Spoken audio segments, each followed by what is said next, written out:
Lecture number 62 part 1 Ind AS 110 consolidation of financial statement. Last lecture में हम लोग पढ़े थे कंसोलिडेशन और ये नॉट कंसोलिडेशन चेन होल्डिंग के बारे में। चेन होल्डिंग में क्या हो रहा था, एक पेरेंट था, इंटरमीडिएट सब्सिडियरी था और एक अल्टीमेट सब्सिडियरी था। ट्रू। तो उस क्वेश्चन में क्या होता था कि सब्सिडियरी कुछ बेच रहा होता था अल्टीमेट सब्सिडियरी को, या अल्टीमेट सब्सिडियरी कुछ सब्सिडियरी को बेच रहा होता था। ये तो यूआरपी ट्रांजैक्शन का बात था। अदरवाइज अगर चेन होल्डिंग का नॉर्मल क्वेश्चन है तो हम लोगों को क्या याद रखना था, दो बात याद रखना था भाई, कि दो को स्टेप में चेंज आता था, एक स्टेप 1 में और एक स्टेप 3B में। क्यों आता था? क्योंकि सब्सिडियरी इन्वेस्ट करता था अल्टीमेट सब्सिडियरी में, लेकिन वो जो अमाउंट दिया है उसमें से पेरेंट कितना अमाउंट दिया है वो तो नहीं पता था। और पूरा 5 step from the point of view parent बनाते हैं हम लोग। ट्रू। तो पेरेंट कितना पे किया through subsidiary into ultimate subsidiary, उसको पता करने के लिए कैलकुलेशन करते हैं। तो वो कैलकुलेट करेंगे तो स्टेप 1 का पीसी आ जाता है फॉर अल्टीमेट सब्सिडियरी, और उसके बाद वो पेरेंट की तरफ से, और जितना पेमेंट एनसीआई देता है for acquisition of ultimate subsidiary, वो एनसीआई का वैल्यू उतना से कम हो जाता है, तो स्टेप 3B में कम हो जाता है। परफेक्ट, एकदम परफेक्ट। एक और चीज़ हम लोग लास्ट इलस्ट्रेशन में सीखे थे, उसमें क्या था कि तुम जीबीपी जो होता है goodwill gain on business purchase, वो गेन है, और वो जीबीपी तुम्हारा अदर इक्विटी में जाके ऐड होता है। कहाँ होता है ऐड? अदर इक्विटी में, किसके? पेरेंट के। और जीबीपी ऐड होता है, लेस नहीं होता है, याद रखना। ठीक है, perfect. So now we will carry on. Illustration number 57 है एक क्वेश्चन। उसमें क्या बोल रहा है कि एक कंपनी है जो अपना शेयर डिस्पोजल कर रही है और इतना डिस्पोज कर दे रही है कि उसका कंट्रोल ही ख़त्म हो जा रहा है।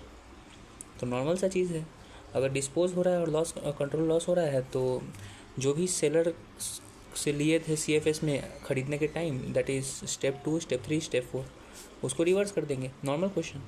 लेकिन इसमें एक चेंज था। क्या चेंज था कि जो हम लोग बेच रहे हैं वो एक बार में पूरा कंपनी को नहीं बेच रहे हैं, पार्ट पेमेंट कर रहे हैं, मतलब पार्ट में बेच रहे हैं, पार्ट सेल है, एक बार कुछ, फिर 1 महीने के अंदर कुछ।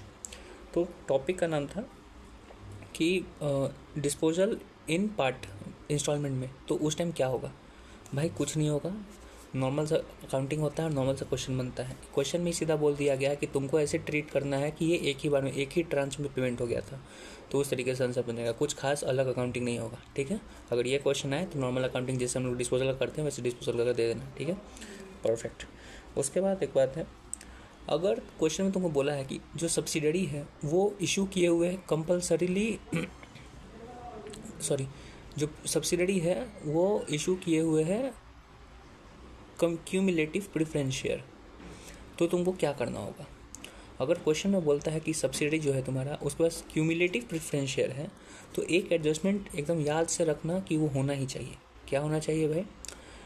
क्यूमुलेटिव प्रेफरेंस शेयर का मतलब क्या होता है कि प्रेफरेंस शेयर के ऊपर जो भी डिविडेंड क्यूमुलेट होने वाला है वो आप पे आउट करोगे ही करोगे, भले ही वो तुम अभी या जैसे कि इस साल नहीं पे आउट करोगे तो अगले साल पे आउट करोगे। क्यों? क्योंकि वो क्यूमुलेट हो रहा है, नॉन क्यूमुलेटिव नहीं है। तो तुम भले ही क्वेश्चन में नहीं बोलेगा कि कंपनी अनाउंस किया है कि नहीं डिविडेंड, उसे मतलब नहीं है। अगर क्वेश्चन में बोल दिया हुआ है कि वो इशू किए हुए cumulative preference share, dividend announce है कि नहीं कुछ नहीं आइडिया, अगर है क्यूमुलेटिव प्रेफरेंस शेयर अनाउंस, तो तुमको डिविडेंड माइनस करना होगा। तुमको तो पता है कि डिविडेंड माइनस होता है, और डिविडेंड कहाँ माइनस होता है? डिविडेंड माइनस होता है स्टेप 2B में। तो जैसी क्वेश्चन में अगर तुमको बोलता है कि सब्सिडियरी जो सेलर कंपनी है he have issued a cumulative preference share, then you need to deduct the dividend amount even though they have not announced dividend. Perfect, totally perfect. And उसके बाद ही तुमको तो पता है 2B के बाद पोस्ट एक्विजिशन प्रॉफिट का ही 2B है, उसके बाद ही तुम डिवाइड करोगे इनटू पेरेंट का प्रॉफिट और सब्सिडियरी का प्रॉफिट। तो ये सब करने के बाद ही, मतलब डिविडेंड अनअनाउंस या अनाउंस प्रेफरेंस शेयर का डिविडेंड को डिडक्ट करने के बाद ही तुम प्रोपोर्शनेट करोगे। Perfect, very good. Okay, next एक टॉपिक हम लोग जो इतना दिन से समझ रहे हैं क्वेश्चन के मोड से, व्हाट अगर क्वेश्चन में इंट्रा ग्रुप ट्रांजैक्शन हो रहा है, there is an intra-group transaction between two companies, then what we will do? We will eliminate two things at CFS level: the transaction itself and the unrealized profit due to such transaction. True? दो चीज़ eliminate करते हैं तो eliminate कर देंगे। तो ये तो normal चीज़ हम लोगों को पता था, और उसी चीज़ को लेके मतलब लास्ट को लेक्चर ख़त्म, मतलब इंडेक्स ख़त्म हो रहा था, तो सर बता रहे थे कि ये उसका थियरी है। तो थियरी में यही बोला हुआ है कि अगर इंटरकंपनी ट्रांजैक्शन हो रहा है तो आपको एलिमिनेट करना है। क्या एलिमिनेट करेंगे? इंटरकंपनी ट्रांजैक्शन और यूआरपी। इंटरकंपनी ट्रांजैक्शन क्या क्या हो सकता है?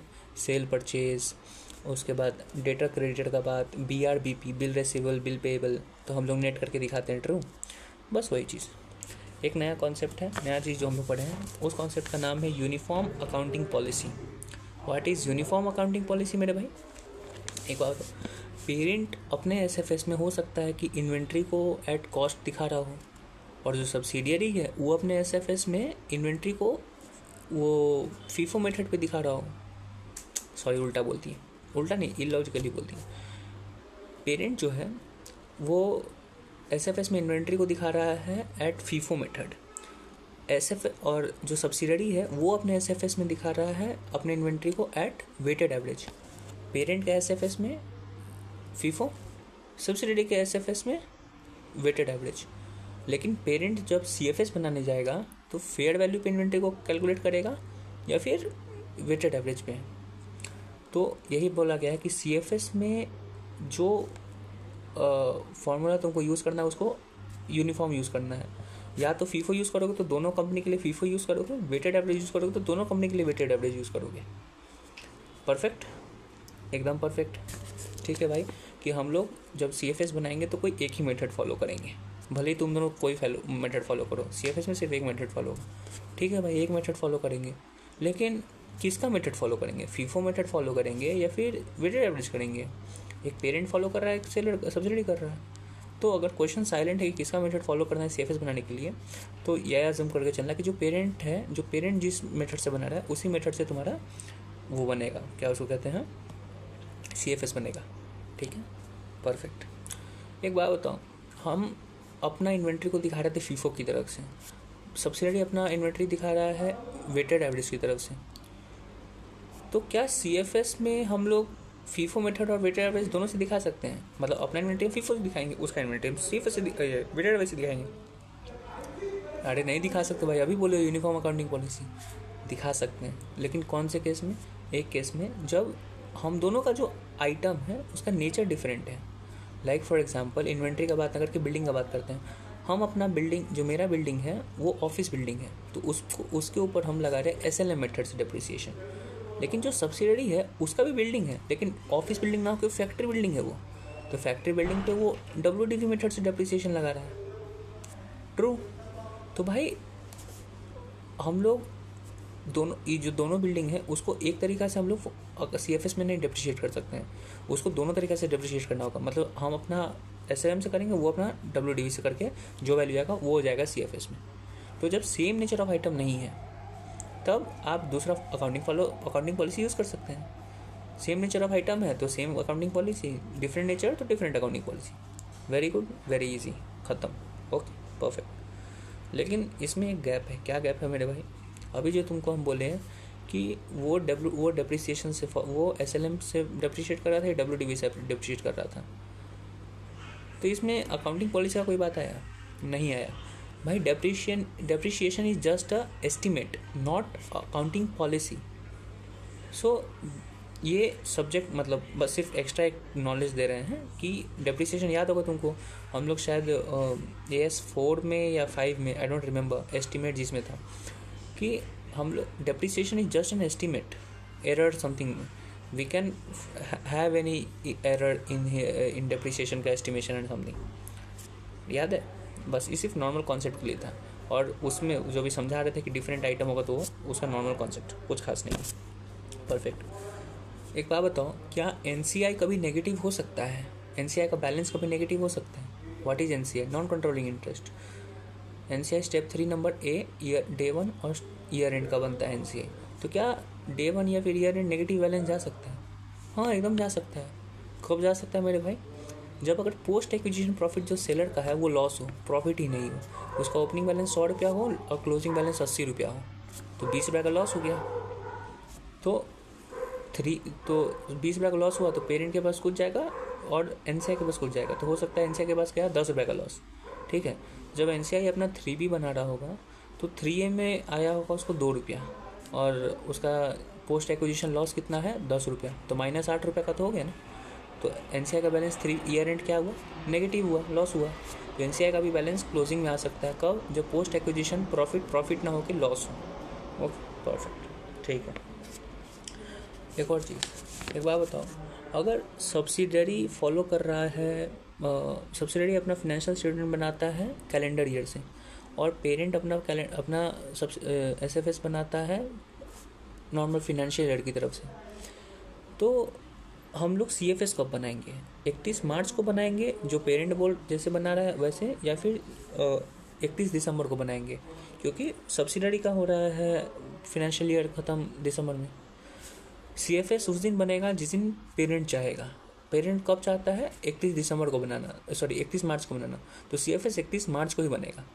ए भाई, तो सब्सिडरी तो दिसंबर तक का ही फिनेंशियल ईयर बना रहा है, फिनेंशियल स्टेटमेंट बनाता है, उसके बाद तो अगला ईयर का स्टार्ट कर देता है, उससे कोई मतलब नहीं है। जिस दिन सीएफएस बनाएगा पेरेंट, उस दिन सब्सिडरी से 3 महीना का फिनेंशियल ईयर का डेटा लेगा, वो फिनेंशियल स्टेटमेंट अपने में डाल के, और तब एसएफएस अपना सीएफएस बना देगा। ठीक है, परफेक्ट। लेकिन ये सिर्फ तभी पॉसिबल होगा जब जो डेज का डिफरेंस है, पीरियड का डिफरेंस है, वो 3 महीना है। मतलब जब पेरेंट सीएफएस बनाना चाहता है और क्या उसको कहते हैं, सब्सिडरी जिस दिन बनाना चाहता है, दोनों के बीच में सिर्फ 3 महीना का डिफरेंस होना चाहिए। अगर 3 महीने से ज़्यादा का डिफरेंस है तो सब्सिडरी को अपना एक ड्राफ्ट सीएफएस बना के भेजना पड़ेगा, किस दिन, जिस दिन पेरेंट चाहता है। लाइक फॉर एग्जांपल हो सकता है कि सब्सिडरी अपना फिनेंशियल स्टेटमेंट ख़त्म कर देता है सितंबर में ही, ठीक है, उसका फिनेंशियल ईयर सितंबर में ख़त्म हो जाता है, और पेरेंट का फिनेंशियल ईयर 31 मार्च को आता है, तो उसका डेटा, मतलब उसका फिनेंशियल ईयर ख़त्म होने में और मेरा फिनेंशियल ईयर ख़त्म होने में, दोनों में इसका डिफरेंस कितना है, 6 महीना। वो जब बनाना चाहता है और हम जब बनाना चाहते हैं, दोनों के बीच में डिफरेंस कितना है, 6 महीना, 3 महीने से ज़्यादा हो गया। तो सब्सिडरी को क्या करना होगा कि ऑन 31 मार्च उसको ड्राफ्ट सीएफएस बनाने भेजना पड़ेगा according to the financial year of parent. ठीक है, परफेक्ट। ये कब होगा, जब 3 महीने से ज़्यादा। अगर 3 महीना तक का अगर डिफरेंस है तो कोई बात नहीं है, उसको ड्राफ्ट सीएफएस बनाने का जरूरत नहीं है सब्सिडरी को, वो सिर्फ अपना फिनेंशियल ईयर का डेटा दे सकता है। Perfect, bye, next lecture.